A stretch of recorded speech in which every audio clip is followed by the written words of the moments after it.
letters. Beforehand, we spoke about the idea of Vayikra, Anihu Akoyre, Anihu Amedaber, that is talking about Keser Malchus or Zoan Malchus. Some explanations is that it's a higher level, Kriya is a lower level, or Kriya than Dibur, or a different way of looking at it is that Kriya is a lower level than the Dibur.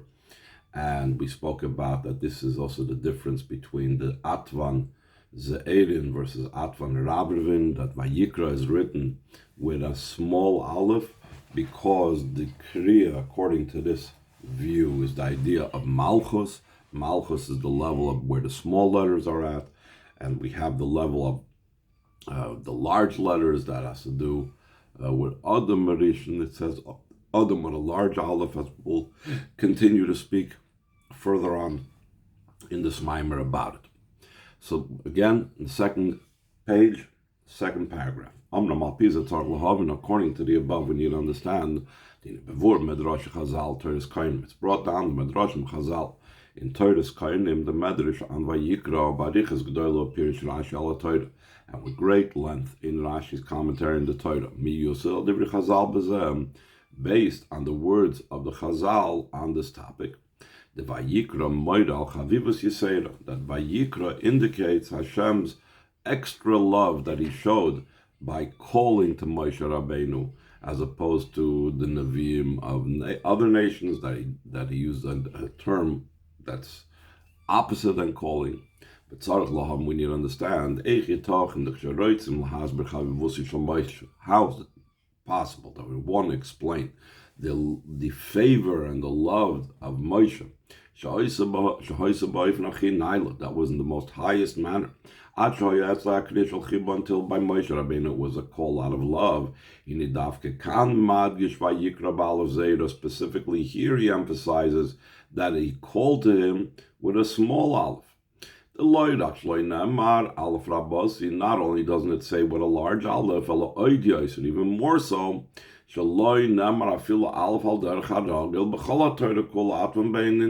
doesn't even say the aleph of a normal aleph like in the rest of the Torah, the average, the regular size letters. Rather specifically a minor aleph that seemingly contradicts or contrasts the entire idea that Hashem was showing His love to Moshe by calling him. So you conclude with a small letter that shows on the lowest sphere on Malchus. Even according to what's explained in the Torah, that since we said that Anihu HaKoyre, according to the Torah, Anihu, that's the level of Malchus, is that level of Ani, the Achrein, the final Ani. And this is Malchus, is the idea of Moshe. Why is Malchus associated with Moshe? With Moshe, the Shechina with Aberster Groine, because the Shechina was speaking out of his throat. Bechina Shechina Dafke, it uses specifically, the Chazal used specifically the term that the Shechina was speaking out of his throat. So therefore, Shechina is the level of Malchus. So you could say it fits very well in with Moshe Rabbeinu. The level of Koyre, Anihu HaKoyre is Malchus. Moshe Rabbeinu had to do with the level of Malchus because of the Shechina, which is Malchus Medaberster Groinoi. Therefore, you have the minor letter at the end of Vayikra. The small letters, the end of the small letters indicate the sphere of Malchus. So the Rebbe says, Mikol Mak Madain, in the movement still and all, it's not understood. After all is said and done, we're talking about a call he was being called out of love. If the Inyanehu, what's the idea of a call out of love? That it draws down in a revealed state the love that's to be found concerning Moshe. The Inyan the idea of love, it's higher not just than the internal powers, meaning it's not just higher than the emotions or higher than intellect. It's even higher than the transcendent powers. Hainu, this means, since this is an extra love, Ulamaila mikol hakoiches afilu mikoiches hamakifim. It's higher than all the powers, even the transcendent powers. Ubesfiris harei sfiris hakeser, and in Sfiris, the transcendent levels is Keser, but or the level that's even higher than some of the Koichs Makifim is Keser, but Sfiris HaKeser Atzmo, Chios Pnimius HaKeser, and the sphere of Keser itself, it's the inner level of Keser that is beyond everything. Shari Chiba in Yanam Hu Tainug, because the idea of Chiba is about delight and enjoyment and pleasure. That's the idea of chiba, that special connection, that they take delight in each other. That's the difference between the external level of keser and the inner level of keser. Arich and atik. The chitzonius hakeser, the external level of keser, arich hampin, hu b'bchinos harotzen, is in the level of the will. It's Hashem's will. Masha'enkim pnimius hakeser, b'bchinos hatainu, as opposed to the inner level of keser, that is in the level of Hashem's delight. Nimtza comes out, the chiba hu b'chinas pnimius hakeser, the idea of chiba is in the level of the inner part of keser. If so, if it's such a high level, vapiz ain't moving klal, ain't moving canal, according to this, it's not understood like we said before. Even the vayikra Moshe legal sachibish Moshe, since the idea that he called to Moshe is to reveal the love that there is for and in Moshe, that's the most highest level. Why does it say over here Vayikra specifically with a small aleph, which seems to contrast with this idea of the totally above and beyond everything? It's 2 lines on the bottom of the page. The general idea of the calling that Hashem called to Moshe was in the oil moed. The sham nimsheches haTorah b'slapshus. In the oil moed, the Torah comes down in a way that's enclosed. It comes down to the Aron, as we'll talk about it. This hamshacha is between the 2 keruvim that were on top of the Aron. And there itself, top of page 134, the voice of Hashem would come out from between the 2 keruvim to speak to Moshe and to teach him Torah. This is the idea that this calling is a level of extra love. It wasn't just he was calling to him and saying like a friend, and hey, how you doing over there? But the calling involved and was part of, in a manner of study and learning. Hainu, this means the calling was in learning, which means that it's about becoming enclosed. That's the idea of understanding. It becomes part of me. It comes into my mind. That idea comes specifically out of the excess and extra love, so therefore he's going to become enclosed in it. And that's why he's going to do that effort and want to be identified and completely joined. The Kamavur b'Teres Kohanim, like it's brought down, it's explained in Teres Kohanim, the Inyan HaKriya Lit and Rabach LaMoshe Lizboin ben Parsha LaParsha. The idea of the calling is to give Moshe space to contemplate and think into this between one section and another section. What's the simple reason why it's necessary to make this type of separation, to allow Moshe to meditate on it, to contemplate on it? So that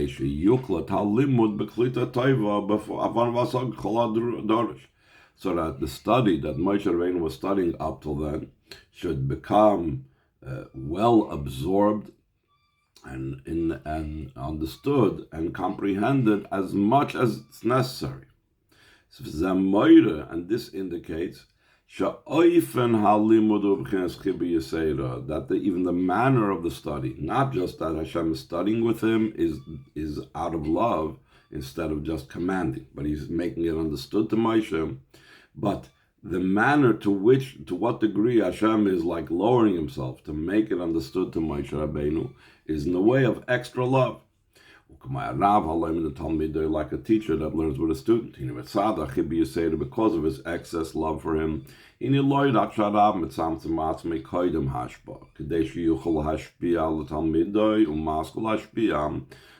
only does the teacher constrict himself before he is going to transmit his ideas to the student, so he should be able to transmit ideas, and he begins to teach.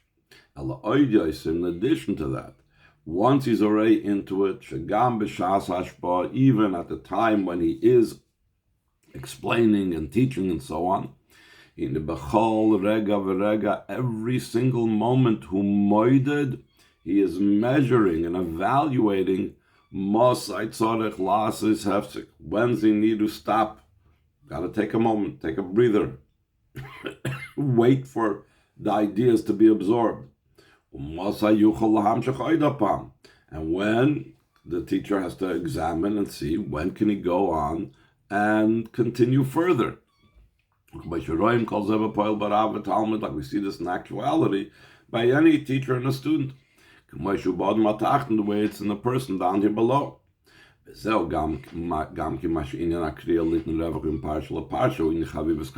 also that idea of the calling that Hashem called. To allow for space between one portion to another portion is an idea of love, like we said before. So now, once we understand that this extreme of the chibah, so now we need to go on to explain why it came out with the Aleph. You say despite the idea that it's such a great love that Hashem showed us, showed Moshe Rabbeinu. Second paragraph on the page. According to this, we could say the explanation. The fact of Vayikra indicates a great love. And still in all, it's written with a small aleph. By prefacing Har Sinai. The reason why the giving of the Torah was on Har Sinai. It's brought on concerning this by Chazal, the Lam and the Torah al Har Sinai. Why was the Torah given of all the mountains on Har Sinai? Because it's lower than all mountains. Hainu, what's the indication? What was trying to be? What's the idea behind it? Hainu mitzad inyan hanivis, because the idea of humility that the Har Sinai indicated and symbolized the idea of humility. In a similar vein, just like it was given from the lowest of mountains to indicate the idea of humility, therefore the Torah was given specifically through Moshe Rabbeinu. The Moshe was the most humble person than every person upon the face of the earth. It's known the Maimer of Alter Rebbe titled that those that are humble will increase in joy. Concerning the topic that says in the pasuk that Moshe was the most humble person from everyone that was on the face of the earth. Seemingly, it needs an explanation. Moshe Rabbeinu was aware that he received the Torah on Sinai, and he knew he was the head of all the prophets. All the Nevi'im would be based on the Torah, on what Moshe Rabbeinu said.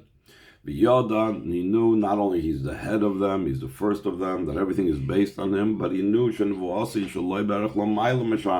knew that his prophecy was incomparably higher than all the rest of the prophets.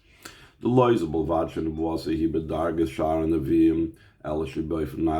not only that his prophecy was on the level of the rest of the prophets, but it's in a higher way than them.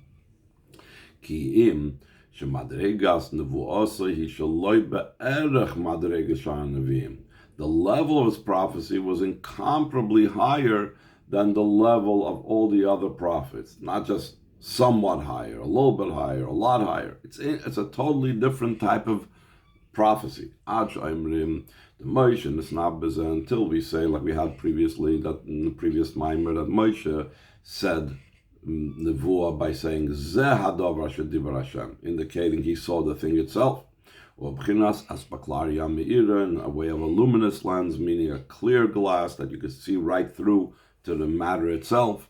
וכמבואר הדרגס שבזה במדרשים וברמב"ם, פסק דין להלכה בספרי יד חזקה, Mishnah Torah, like it's explained the different levels in this and different medrashim. And also the Rambam brings it as a ruling lahalacha in the Sefer Mishnah Torah. Noisef ala mavor baruch v'meir nevuchim, in addition to what the Rambam writes in his philosophical work in Meir Nevuchim about the nevuah of Moshe versus all the other nevi'im. The Mekol's moving from all of these descriptions, that he said it with Zeh, and he was a Spaklaria Me'iram, it's all understood, that his prophecy is incomparably higher than the level of all other Nevi'im. The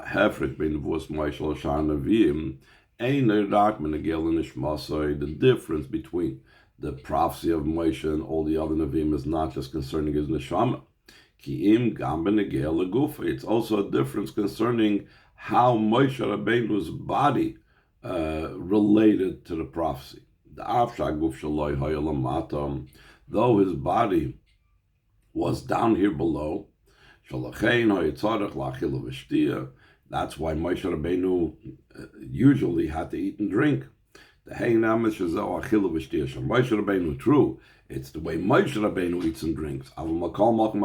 He still needed to eat physical food and drink physical liquids. So that the soul should remain joined with the body, had to be actual eating. Specifically through eating and drinking. Kal Makom, still in all, Amad al Amdoi Ba Bishah Shaya Etzem Toikev Eifer on Vush Madrigas at top of page 135. Moshe Rabbeinu, as opposed to all other Nevi'im, when he received prophecy, he was able to receive it as he was. Other prophets, it says over there, that they were called Lamabar Meshuga, and they went in caves and they took off their garments, physical garments, spiritual garments.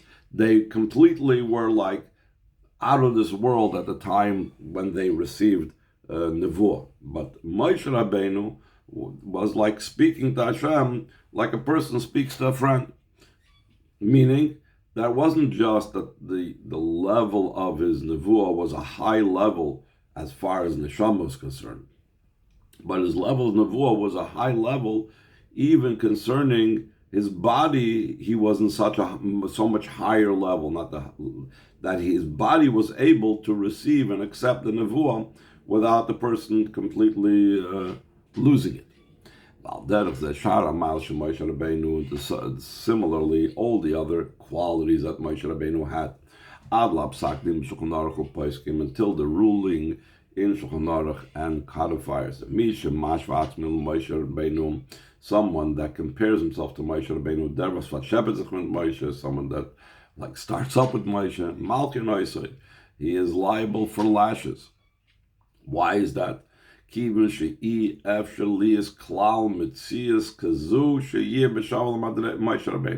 It's impossible to be any type of being that should be equal to Moshe Rabbeinu.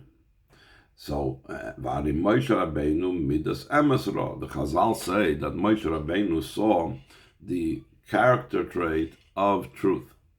The emes hibchinas shel Moshe. Truth, that's the level of Moshe. In other words, he's thoroughly and completely truthful. Like brought down the Gemara, the Moshe emes v'toirasei emes. That Moshe is true and his Torah is true. In other words, not just the Torah that Moshe taught is true, but Moshe himself is about truth. If so, whatever Moshe did, he did thoroughly and truthfully. His humility was a true humility, along with all of these qualities that he had. He had complete and true humility, completely, truly so. How is it possible that he was the most humble person from everyone upon the face of the earth? If Chas v'shalom, you would say that Moshe Rabbeinu was not true, so then, okay, I have to say that I am humble, because that's the nice thing to be, and that's the nice thing to say. So I'm saying that I'm humble, or I'm acting humble, but I'm not truly humble. That's not Moshe. Moshe is about truth. And at the same time, he knew who he was. He wasn't unconscious of what was going on in his life. So how can both things fit together? And the Alter Rebbe in that Maimer, what we mentioned before, explains. The Moshe Rabbeinu, his boinen, and Moshe Rabbeinu contemplated the Imoyim Noisim La'adam Shal Pnei Adam. Says he was the most humble person upon the face of the earth. So he said he meditated, contemplated if they would give to a person upon the face of the earth, any person, all matters that Moshe Rabbeinu, all the gifts, all the spiritual gifts that Moshe Rabbeinu was given from above, from the perspective of Moshe Rabbeinu's humility, he thought, first of all, that another person would attain the same things that Moshe Rabbeinu attained. But since Moshe Rabbeinu was humble, he didn't just think that that person would be on the same level like he was. Then there's no reason for humility. Humility means you look up to someone else, you feel lower than that person. But even more so, he thought that perhaps that person, if he had the gifts that I was given, the spiritual gifts that I was given, that other person would reach even higher than him. And that's why it affected by him the idea of humility. The Rebbe says in the previous line, he thought that way. In other places, the Rebbe, I believe, explains that this was only in Moshe Rabbeinu's mind because of his humility. But actually, anyone else would never have been, for sure not higher than Moshe, even coming to the level of Moshe, even with all the gifts that if he would have been given. So the Rebbe concludes, though it's true that he knew his true level, what he's at, and he didn't only know all the levels that he was at, but he also knew everything that he did throughout his life, and everything that occurred through him. Until the idea that later on the Navi would say, remember the Torah of Moshe, my servant, that he knew that Moshe Rabbeinu was aware that the Torah is called by his name, because of his devotion to the Torah. Still in all, since he was a faithful servant, this is what he saw, Shekal in Yonim Elu Mashnot Nitin Leilmailo, all these matters, what was given to him from above. It's impossible to know how this would have been if all these matters and all these gifts were given to another person, like it's explained at length in that Maimer Alter Rebbe on the pasuk V'Yosva Anavim B'Avaya Simcha.